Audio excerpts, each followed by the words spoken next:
विविध कंपन्यांच्या electric bike बाजारात आल्या असून या बाईक ग्राहकांसाठी त्रासदायक ठरत असल्याची बाब समोर आली आहे। पारिजात नगर सिडको मुंबई नाका या ठिकाणी असलेले इलेक्ट्रिक बाईकचे आउटलेट आता नागरिकांनी बंद पाडले आहे। ओला बाईक वेळेवर सर्व्हिस देत नसून नागरिकांनी या संदर्भात तक्रारीचा पाढा वाचला आहे। पारिजात नगर मधील ओलाच्या आउटलेट वरती चक्क नागरिकांनी हे आउटलेट बंद झाले आहे, इथून वाहने खरेदी करू नका असे दुकानाच्या शटरवर फलकच लिहून ठेवला आहे। ओला बाईकची वेळेवर सर्व्हिस देत नसून ग्राहकांना महिनाभर बोटिंग करावं लागत आहे। या संदर्भात गंगापूर पोलीस ठाण्याचे वरिष्ठ पोलीस निरीक्षक यांनी तत्काळ ओला आउटलेटच्या ठिकाणी व्हिजिट देत तेथील ग्राहकांचा समज काढला व ओला आउटलेटच्या मॅनेजरला लवकरात लवकर याचा नीटपारा करावा असे सांगितले। मात्र संतापलेल्या ग्राहकांनी नाशिक मधील मुंबई नाका व सिडको येथील आउटलेट सुद्धा बंद पाडल्याचे बाब समोर आलेली आहे।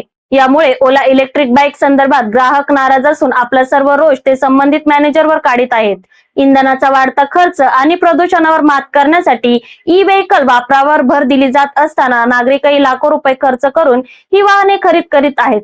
मात्र वाहन खरेदी केल्यानंतर त्यात काही बिघाड झाल्यास सर्व्हिस सेंटर मधून सेवाच मिळत नसल्याने ग्राहक त्रस्त झाले असून सातपूर येथील एका ई व्हेकलवर केंद्राबाहेर दररोज वाद होत असून हे वाद थेट पोलीस ठाण्यापर्यंत पोहोचत आहेत। त्यामुळे जिल्ह्यातील दुचाकीधारकांनी थेट बायकॉट हा ग्रुप स्थापन केला आहे। इंधनाचे वाढते दर आणि प्रदूषणावर मात करण्यासाठी ही केंद्र सरकारने ई व्हेकल वापरण्यासाठी देशभरात विशेष अभियान सुरू केले। त्याला प्रतिसाद देत ग्राहकांनी लाखो रुपयांचे खर्च करूनही वाहने घेतली, परंतु त्यानंतर अवघ्या काही दिवसातच वाहने बंद पडणे, सुरू न होणे यासारख्या समस्या येत असल्याच्या तक्रारींमध्ये वाढ झाली आहे। मोठमोठ्या कंपन्यांनी जिल्ह्यातील मोठ्या शहरांसह तालुक्यात सर्व्हिस स्टेशन सुरू केली आहेत, परंतु एका प्रसिद्ध कंपनीने नाशिक जिल्ह्यातील सातपूर येथे एकच सर्व्हिस स्टेशन सुरू केले असून जिल्ह्याभरातून येथे मोठ्या प्रमाणात वाहने दुरुस्तीसाठी दाखल होत आहेत। वाहन आल्यानंतर येथे आधी ऑनलाईन तक्रार नोंदवली जाते, ती तक्रार स्वीकृत झाली तरच त्यापुढे कारवाई होते, अन्यथा पुन्हा ग्राहक मंचात जाणार। जिल्ह्यातील सुमारे 68 ग्राहकांनी या प्रकरणी ओला बॉयकॉट ग्रुपची स्थापना केली असून या प्रकरणी मंगळवारी सातपूर येथील सर्व्हिस स्टेशनवर जमल्यानंतर ते या ग्राहक मंचावर तक्रार करण्यासाठी जाणार असल्याची माहिती ग्राहकांनी दिली। रिक्वेस्ट टाकावी लागते, त्यानंतर सुटे भाग मागवले जातात, तोपर्यंत मोठा कालावधी लागत असल्याने ग्राहकांना मोठा मनस्ताप सहन करावा लागतो आहे।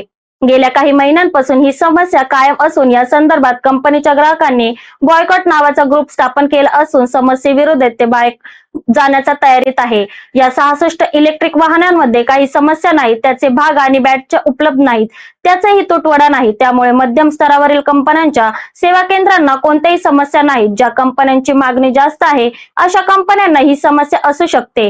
हिमांशु केडिया ई व्हेकल निर्माते सांगते की 40 दिवसांपासून गाडी ओलाच्या सर्व्हिस स्टेशन मध्ये होती। वारंवार पाठपुरावा केल्यानंतर त्याची दुरुस्ती करण्यात आली। ग्रामीण भागातून वारंवार चक्रा माराव्या लागल्याने मनस्ताप तर झालाच, परंतु खर्चही झाला आणि वेळही वाया गेला। शिवाजी सोनगिरे ग्राहक एक त्रस्त महिलांनी सांगितले की मी कर्ज काढून ओला वाहन घेतले, पण गाडी बंद पडली। महिना होत आला तरी गाडी दुरुस्त होत नसल्याने कामावरही परिणाम झाला असून दुसरीकडे बँकचा हप्ता मात्र भरावाच लागतो आहे।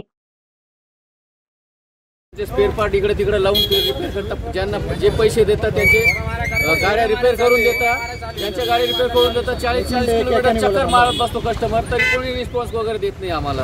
कोणता मॅनेजर पण नाही रिस्पॉन्स देत, मला कोणीच नाही देत। आता तुमची मागणी काय आता? तुमची मागणी काय? मागणी गाडी फक्त रिपेअर करून द्या आमची। 3 महिन्यापासून गाडी पडलेली, रोज चक्रा मारतोय मी। माझ्या गाडी काय आव्हान करशाल?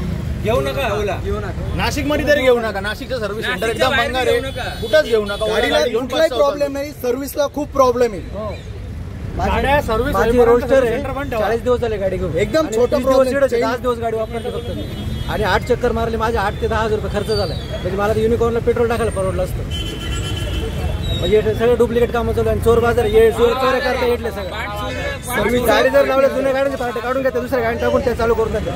सर्व्हिसचा प्रॉब्लेम असा आहे, साधारण एक चेन जरी फिट करायची असली ना तर तुम्हाला गाडी 2 दिवस लावून द्यावा लागते। तुमची मागणी काय? मागणी एकच आहे, आमच्या गाड्या रस्त्यावर उभ्या आहे, नाही गाड्या सगळ्यांच्या रस्त्यावर उभ्या आहे, त्यांना एक प्रॉपर जागेवर त्यांनी गोडाऊनला लावली पाहिजे, नीट सेफ जागी राहिला पाहिजे गाडी। सगळ्यांच्या गाड्या आज रस्त्यावर आहे, आज ट्रॅफिक तिथं जाम होत आहे। सगळ्या एखाद्या कोणाकडून काही चूक झाली, त्यांनी गाडी उडवून दिली, आमच्या गाडीचं नुकसान होईल। हे उत्तरकार्यातील तुमची गाडी आमच्याकडे जमाच नव्हती, आमच्याकडे प्रूफ दाखवायसाठी काही नाही, त्यांनी रजिस्टरवर एंट्री केलेली, काहीच केलेलं नाही। आज सगळ्यांच्या गाड्या बघा तुम्ही रस्त्यावर उभ्या इथे, त्यांना एक जागा घेतली पाहिजे आणि ती गाडी नीट ठेवल्या पाहिजे ना।